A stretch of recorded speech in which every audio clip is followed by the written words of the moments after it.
to Delta and they just wait in line to go to a war.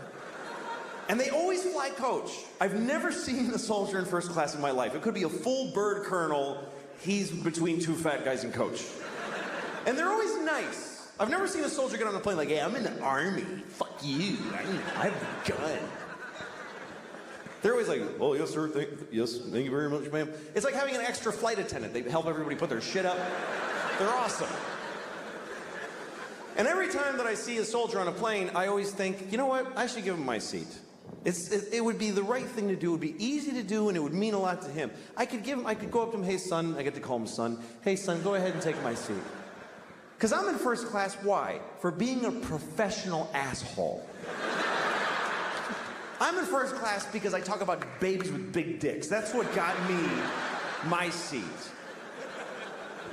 This guy is giving his life for the country, he thinks, and so he has to say, but that's good enough. That's good enough. The fact that he thinks it.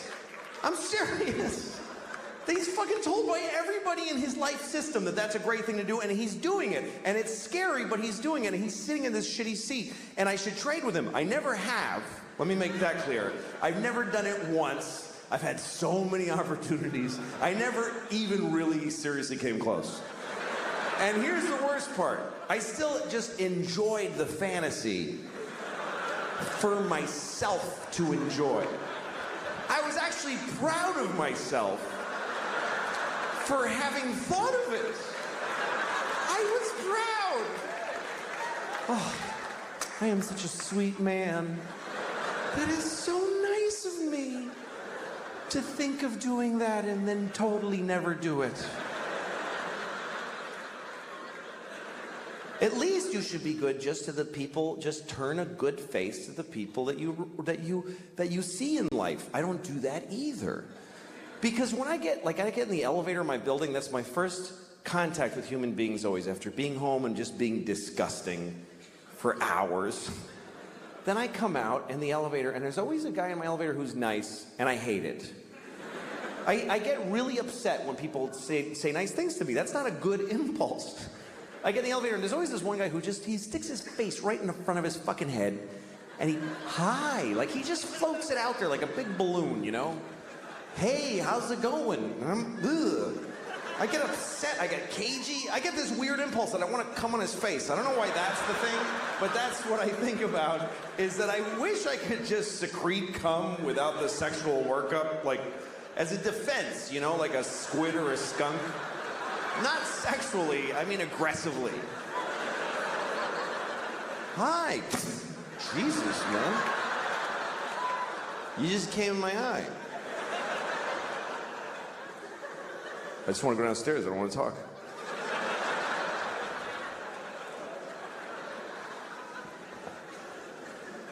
All right, this is going a little off the rails. I don't remember what I was trying to say. I'd like to be a better person. I would. I'd like to be a better person. And I think I'm getting worse as a person. Because as you get older, you start finding out, let me give you an example before I rented a car a couple weeks ago in Los Angeles, had the car for a few days, and then when I went home, I had to drop the car at the rental place. You know, you gotta go to the rental place that's off the airport, give them the car, give them your thing with the mileage, you gotta get on a bus, and then go to your terminal and check in. I was late, and I was worried about missing my flight, so I knew I had no time to do any of that. So I never did this before, I just drove my car right to the terminal, and just left it there. And I got on the plane. And once I was on the plane and I had a little moment, I called Hertz and I said, hey, listen, your car is sitting out in front of Terminal 4 and the keys are in it. So that's where it is. And the guy was like, you can't do that. You have to return it to this location and then and I go, well, I didn't do that already. And now I'm leaving California. So if you want your car, you need to go to that place where it is. And he was like, oh, Jesus, man. All right, we'll get it. And that was the end of it. And I realized I could do this every time. Every time I rent a car, because of course they want you to do all that shit. But if you don't, they still want the car back. They're gonna send a dude. You could drive a car till you don't want it. Just get out of it while it's moving and just walk away. Well, I don't feel like being in that car any longer. Just call Hertz. Hi, your car is drifting into the intersection of 28th and Broadway. If you're interested, it's now your problem. But see, this is a terrible realization. Because you should act in a way that if everybody acted that way, things would work out. You should, because it would be mayhem if everybody was like that. And most people kind of don't care. Most people are very selfish. Most people don't give a shit what happens as long as they get to do their favorite thing. People don't even want to back off from their favorite thing. They won't even do their second favorite thing. Like, you ever seen somebody like they're at an intersection and they want to make a left, but they're in the right, all the way right lane because they messed up. So now they're, okay, here's the guy. He's in the right lane and there's a lot of cars, like 6th Avenue, like a lot of cars, and he wants to make that left. So what does he do? He just does it anyway. He just goes ahead and he just shoves his car through everybody's life without any... And everybody's beep, honking and outraged, and you always see the guy go, I have to. There's no other possible thing I could do. What else could I do except go up one more block and then go left and take 4 seconds? That's not my favorite way, though. That only meets 99% of my criteria. But I'm selfish. I would like to be a better person because I got kids, and I want to, pass on a better. But sometimes it's not clear what the right thing is to do. Like one time, I threw a candy wrapper on the street, and I didn't do it like, yeah. I just, yeah, take that shit, street.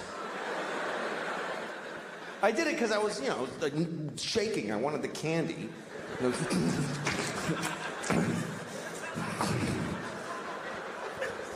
Anyway, I was with a friend who said to me, you just littered on the street. Don't you care about the environment? And I thought about it and I said, you know what? This isn't the environment. This is New York City. This is not the environment. This is where people live. New York City is not the environment. New York City is a giant piece of litter. It's like the giantest, next to Mexico City, the shittiest piece of litter in the world. Just a pussy, runny, smoking, stinking piece of litter. So if you have a piece of litter, what are you supposed to do with it? You should throw it on the pile of litter. Because if you don't, if you put it in a receptacle, then it gets collected, and it gets taken to a dump and a landfill, and then or it goes on a boat, and it goes out and gets dumped in the ocean, and some dolphin wears it as a hat on its face. For 10 years, this hat that never dissolves on its face. Oh. Jesus.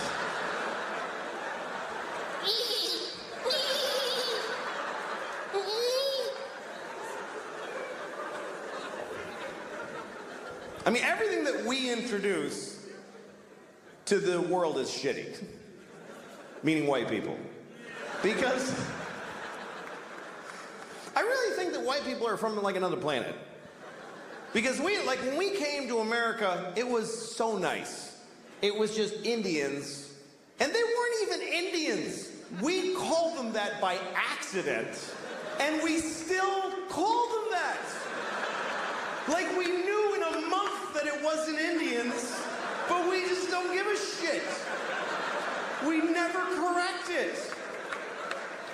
We came here, they're like, hi, and we're like, hey, you're Indians, right? And they're like, no. No, this is India, right? No, it's not, it's totally other place. You're not Indians? No. Ah, you're Indians. You're Indians for hundreds of years after. We ruined everything. everything here. This was the great, it was just coast to coast, just green and brown and beautiful. And all the humans were just walking around with painted faces, just walking. And they'd be like, "Ooh, that looks yummy." And then they just eat from the ground. And then they'd sleep on the grass. And they'd wake up and they'd fuck. And then they'd go for a swim and do a little dance. That was the whole continent, was just folks doing that. I mean, there was people in Mexico cutting off kids' heads and rolling them down the pyramid stairs. But that's always going on. What are you gonna, you can't do a whole lot about that. But I think we came from another planet, and the reason is because we don't like it here. I mean, why, if we're from here, if we belong on Earth,